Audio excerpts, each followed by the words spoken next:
Buenas tardes con todos. Les habla el doctor Rainiero Valle, soy médico asistente del Servicio de Cuidados Intensivos del Hospital Nacional 2 de Mayo. Continuando eh, con este curso en cuanto a las infecciones del paciente crítico, el tema que vamos a desarrollar es el de infecciones necrotizantes en tejidos blandos. Las infecciones necrotizantes de tejidos blandos, si bien es cierto, no son tan frecuentes en general en nuestros países y menos aún en países del primer mundo, pero están asociados a una alta morbimortalidad, de ahí su importancia y de tocar este tema en este curso. La incidencia anual puede variar, puede ser tan alta como de 15,5 casos por 100.000 habitantes que se ha visto en estudios en Tailandia, a otros más bajos, obviamente en otras regiones con mejores recursos, ¿no? Como mencionamos, tiene mayor incidencia en países de tercer mundo. En cuanto a la mortalidad, las tasas de mortalidad actualmente están alrededor del 20%.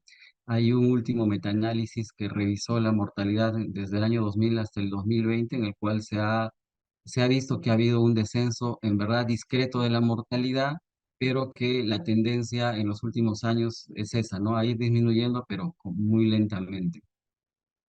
En cuanto a los factores predisponentes para que se puedan producir ese tipo de lesiones, tenemos varios. Vamos a mencionar los más importantes, generalmente están asociados a que los pacientes sufran un trauma, ¿no? Como por ejemplo traumas penetrantes mayores que pueden estar en relación a aplastamientos, heridas profundas de la piel. Puede haber traumas penetrantes menores, como laceraciones, por ejemplo. También puede ser una puerta de entrada para los gérmenes. También se ha visto en traumas no penetrantes, como simples esguinces, contusiones que puedan tener los pacientes en las extremidades inferiores. Cuando hay lesiones de la mucosa, puede ser mucosa rectal, vaginal, uretral, también del tracto gastrointestinal o genitourinario. En pacientes que han tenido lesiones en la piel causadas por varicela, picaduras de insectos o pacientes que usan drogas endovenosas, en general en todos los estados de pacientes que tengan o inmunocomprometidos, como pacientes diabéticos, cirróticos, pacientes con falla cardíaca crónica, con enfermedad renal crónica. También se ha visto que aumenta la frecuencia en mujeres son sometidas a procedimientos quirúrgicos o procedimientos ginecológicos en relación al aborto y en algunos casos también en relación al cáncer de colon, por ejemplo, ¿no? Que podría producir gangrena. En cuanto a la clasificación, la vamos a dividir en digamos, cuatro formas de clasificarlos principalmente. Uno es la clasificación nosológica, en la cual está en relación a cómo se ha ido denominando la enfermedad con el transcurso de los años. Las primeras descripciones fueron realizadas 5 siglos antes de Cristo, incluso por Hipócrates, y bueno, han ido cambiando o se han ido denominando de diferente manera de acuerdo a dónde se ha localizado la infección. Hasta en 1952, que digamos Wilson denominó la fascitis necrotizante en algunos tipos de infecciones y actualmente, como hemos visto en el título de la exposición, ya se engloba, digamos, de manera más general como infecciones necrotizantes de tejidos blandos. Luego está la clasificación microbiológica, en la cual hay cuatro tipos: la tipo 1, que es la polimicrobiana, que es la más frecuente; también está la tipo 2, la monomicrobiana; tipo 3 causada por los vibrios generalmente y por el género, por los tipos Clostridium; y también están las tipo 4 que son ya más raras por infecciones por hongos. Luego está la tercera clasificación, que sería la anatómica, que está en relación por el área del cuerpo donde se produce la infección, que pueden ser las cervicofaciales, las de extremidades superiores o el tórax, las abdominoperineales y las de extremidades inferiores. Y también por la profundidad de la lesión. Tenemos lesiones que podrían comprometer dermis, epidermis, hasta tejido subcutáneo, los cuales están más en relación a una celulitis o necrosis dérmicas, necrosis subcutánea.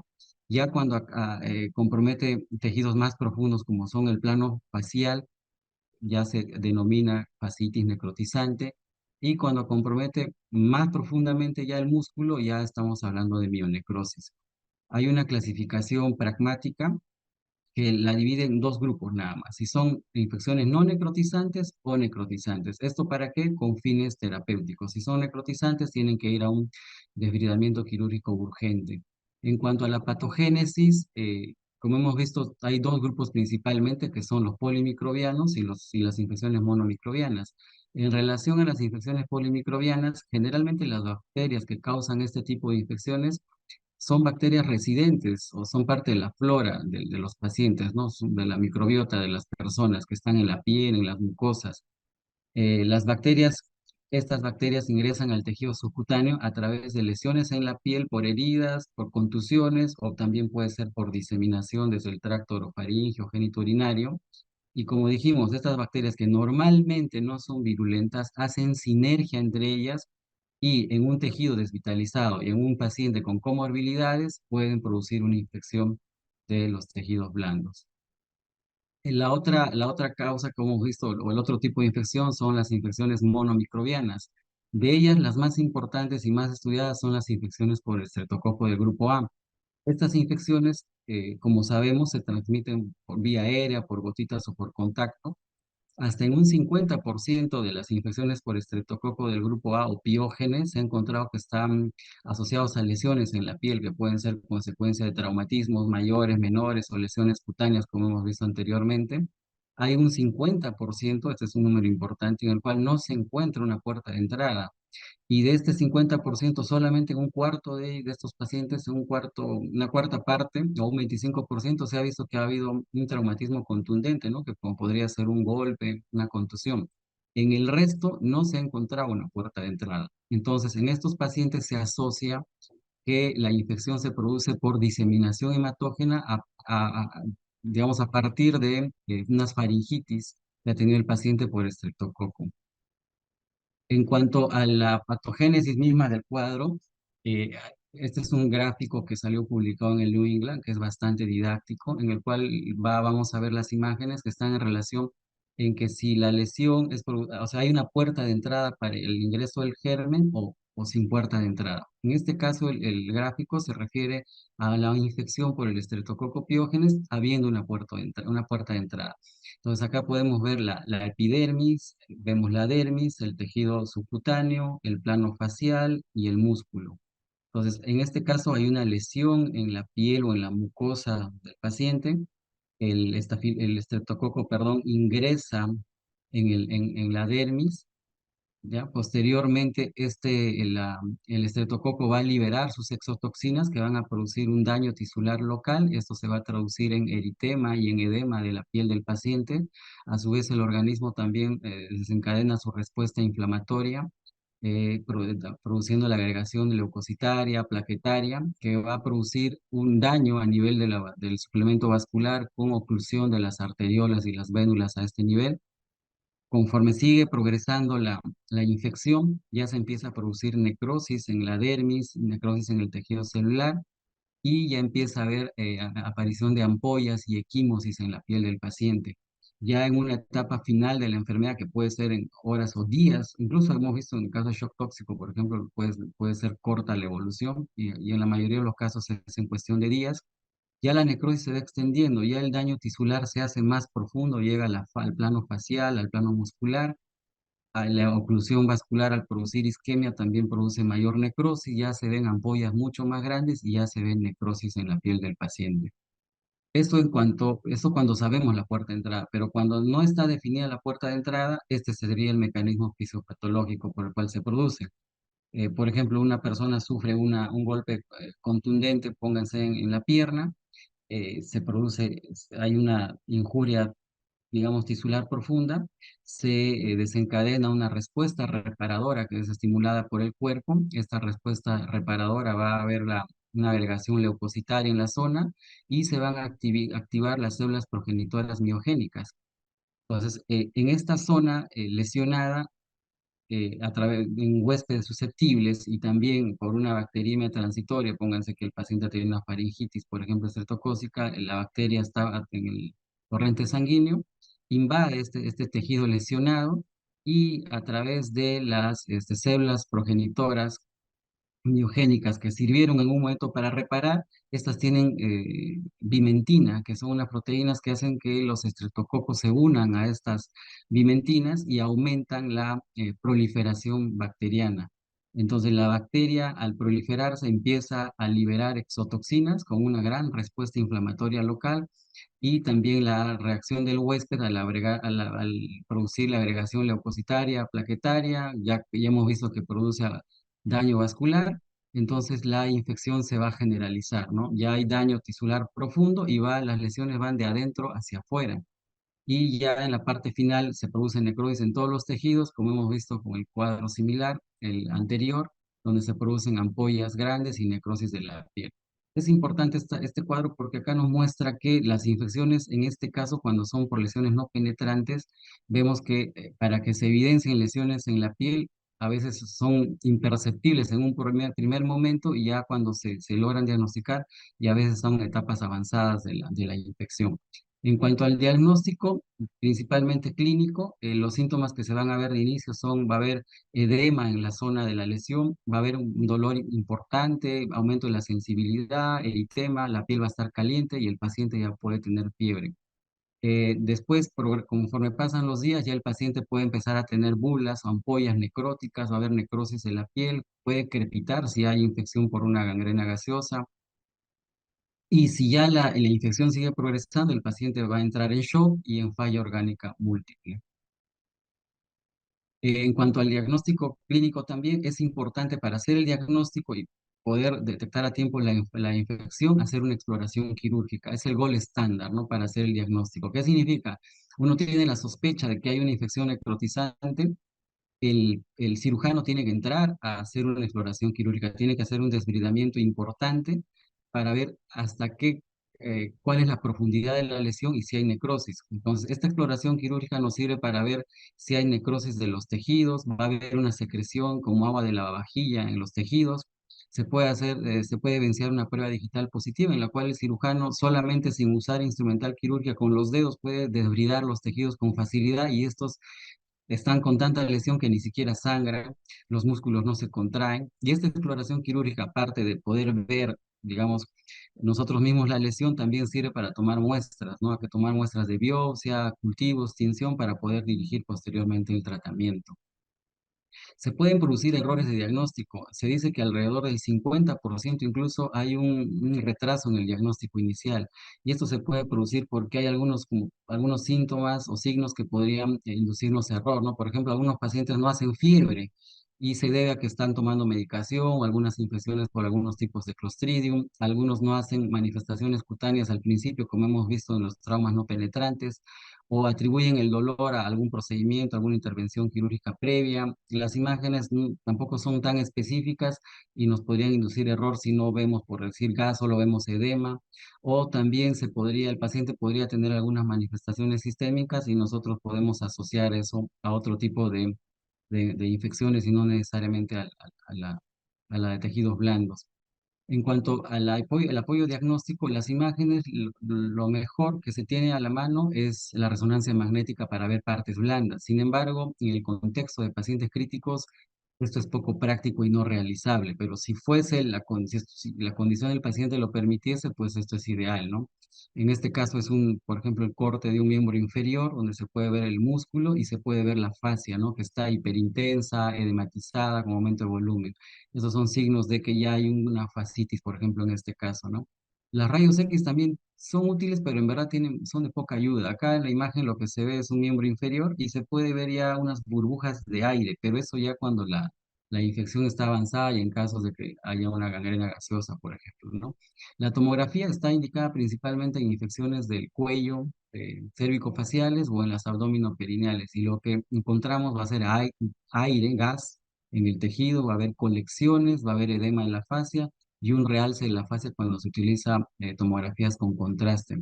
Laboratorio también es útil, forma parte de la evaluación y del diagnóstico. Hay diferentes escalas que se pueden utilizar. La más válida, en todo caso, sin ser 100%, digamos, útil, porque hay que valorar el contexto de la infección, no solo con laboratorio, imágenes, sino también, como hemos visto, la clínica y sobre todo el desbridamiento quirúrgico. Pero la escala del RINEC se ha visto que puede ser útil para diferenciar si la infección necrotizante es causada o si hay necrosis o no hay necrosis. Entonces, Para esto se miden varias variables, son seis: proteína C reactiva, leucocitos, hemoglobina, sodio, creatinina y glucosa. De acuerdo a los valores de estas variables, se da una escala. Si esa escala, el valor es menos de 6, el riesgo de que haya necrosis en la infección es bajo. Pero si es más de 8, hay riesgo de necrosis alto. Entonces, nos ayuda para poder definir el manejo del paciente. En cuanto al diagnóstico microbiológico, como hemos visto al principio, se divide en cuatro. El tipo uno, el más común, es el microbiológico, en el cual están comprometidos los anaerobios, bacterias gram positivas, gram negativas. En el tipo 2 principalmente está el estreptococo del grupo Piógenes y el estafilococo. Y en el tipo 3, que son ya menos comunes, están las especies de Vibrio, está la Aeromona y también están las especies Clostridium. Y en el tipo 4, y que ya son muy raras, como dije antes, están las especies de Cándida y los cigomicetos, ¿no? Que son los causantes de las infecciones por mucormicosis. Me olvidaba comentarles algo importante: se deben tomar hemocultivos, pueden tener una sensibilidad, hasta un 60% de los casos podemos encontrar el patógeno causante, aspiración con aguja fina y sobre todo gran y cultivo, ¿no? Al momento de entrar a sala de operaciones y también una biopsia. Eso sí nos va a servir bastante para el diagnóstico microbiológico. Este es un metaanálisis que se hizo a nivel mundial, o se revisó, mejor dicho, estudios a nivel mundial para revisar los patrones de comportamiento de las infecciones necrotizantes de partes blandas. Pues se revisaron alrededor de 5 estudios con más de 8.700 pacientes. Como ven acá en los gráficos, la parte amarilla de cada gráfico representa las infecciones polimicrobianas. Estas se presentaron en alrededor del 53%. La parte en rojo son infecciones monomicrobianas, representaron alrededor del 38%. Para destacar que en esta revisión de más de 105 estudios, se demostró que el germen más frecuente fue el Staphylococcus aureus, seguido del Streptococcus pyogenes, ¿no? Y la mortalidad hallada en este metaanálisis fue del 23%. Este es un estudio multicéntrico que se realizó en Europa, en los países escandinavos. Me pareció bastante interesante porque nos ayuda más o menos a localizar, a asociar el lugar de infección con el tipo de infección, ¿no? En resumen, lo que encontraron acá fue que las infecciones más frecuentes fueron las abdominoperineales, en segundo lugar las extremidades inferiores, en algunos otros estudios en primer lugar están las extremidades, las infecciones de extremidades inferiores, y que cuando estas infecciones se producen en el abdomen y el perineo, lo más frecuente es que sean polimicrobianas, a diferencia de las extremidades inferiores y superiores, que son por estreptococo piógenes o monomicrobianas, ¿no? La mortalidad en este estudio también fue alrededor del 20 a 21%. En cuanto al tratamiento, hay tres pilares: el principal es el debridamiento quirúrgico, los antibióticos y la resucitación en UCI, que ahora vamos a desarrollarlas una por una. En cuanto al tratamiento quirúrgico, el gold estándar es la debridación quirúrgica urgente. Debe realizarse antes de las 24 horas idealmente. Debe ser extensa, se tiene que retirar todo el tejido necrótico que se vea. Esto nos sirve también para poder tomar muestras y determinar hasta la profundidad de la infección.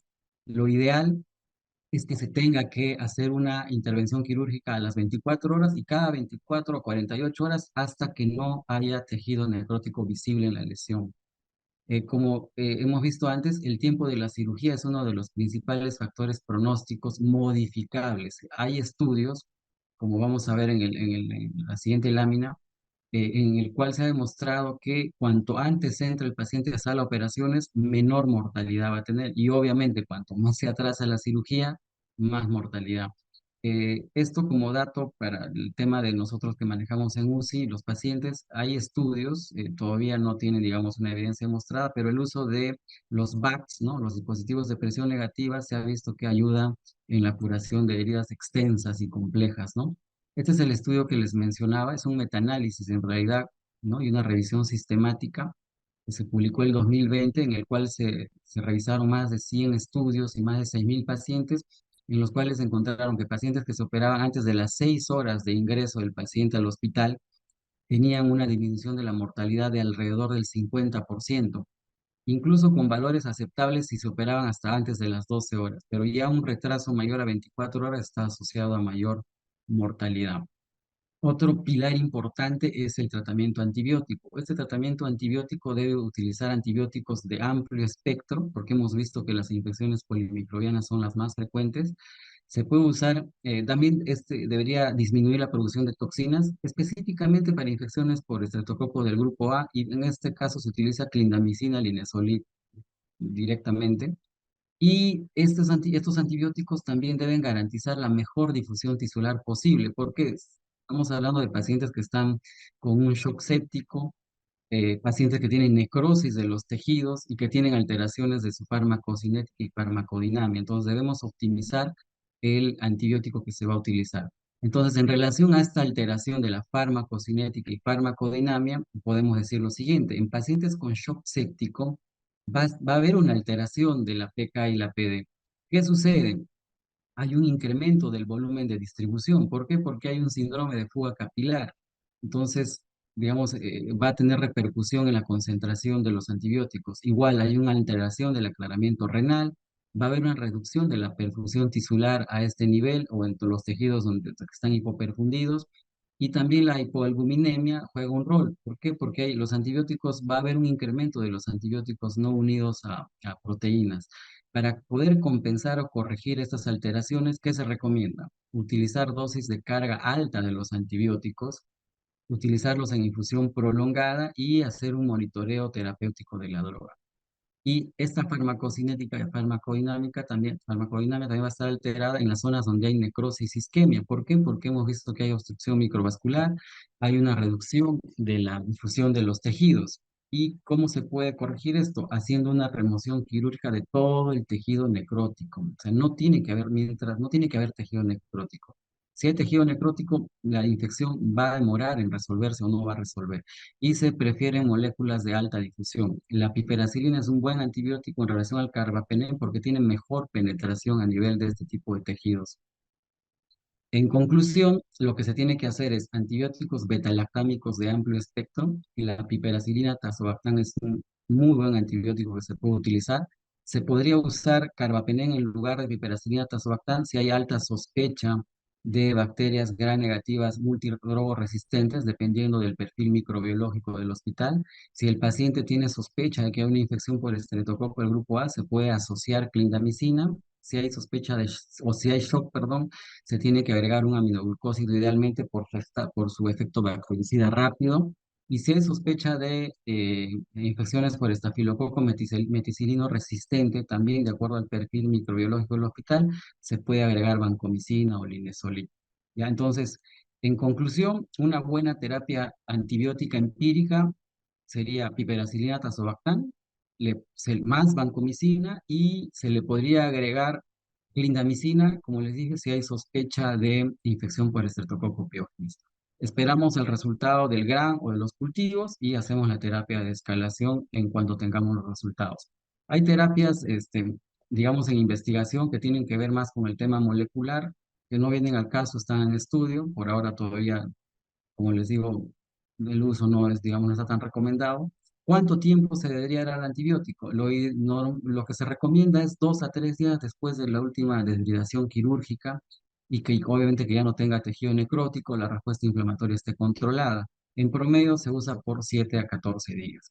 Hay terapias adyuvantes como las inmunoglobulinas que ayudan a neutralizar, sobre todo en casos de pacientes con shock tóxico estreptocócico, y se ha visto que tienen, digamos, disminuye la gravedad de la enfermedad, pero no hay evidencia que lo soporten. A pesar de eso, hay países en el primer mundo que, bueno, tienen acceso a las inmunoglobulinas y lo pueden usar. Este es un metaanálisis publicado en 2018, en el cual demostró que había beneficio, pero los estudios fueron de poca calidad, digamos. Incluso en el mismo estudio, en las conclusiones, digamos, no lo recomiendan todavía, ¿no? Requiere más estudios para ver, para validar su uso. La terapia con oxígeno hiperbárico también se lo usa actualmente, pero en casos específicos. El problema para nosotros en UCI es pues el traslado. Estamos hablando de pacientes en shock, en ventilación mecánica, imposible, no se puede trasladar. Entonces, se ha demostrado que el oxígeno hiperbárico en igual es un metaanálisis, una revisión sistemática, en el cual ha demostrado que hay una disminución de la mortalidad y la incidencia de complicaciones, pero sin embargo, igual la calidad de los estudios es débil y el grado de recomendación por ahora es bajo, ¿no? Se podría valorar el uso en pacientes, digamos, estables, ¿no? O que tengan alguna infección por anaerobios. Para concluir, en cuanto a la atención de los pacientes ya críticos que nosotros vemos en UCI, se tienen que usar las guías de sobrevivencia al sepsis. Hay tres particularidades en estos pacientes a tomar en cuenta, que en ellos se produce un síndrome de fuga capilar importante, que van a requerir un aporte importante de fluidos, pueden tener hemólisis que requieran transfusiones y también pueden tener hacer miocardiopatías que pueden requerir el uso de drogas inotrópicas, ¿no? Y finalmente, para concluir, es importante optimizar el tiempo de diagnóstico, ¿no? Un retraso en el diagnóstico puede generar mayor mortalidad. Igual, un manejo quirúrgico oportuno, eso sí está para mejorar, digamos, más en nuestro medio, porque siempre hay un retraso, idealmente antes de las 12 horas. La OMS se están haciendo estudios para tratar de tener una vacuna contra el estreptococo piógenes, que podría disminuir también bastante la incidencia de estos casos, y se tienen que mejorar las políticas de salud, ¿no? En el tema sobre todo de prevención en pacientes con comorbilidades que son más susceptibles a desarrollar estas infecciones.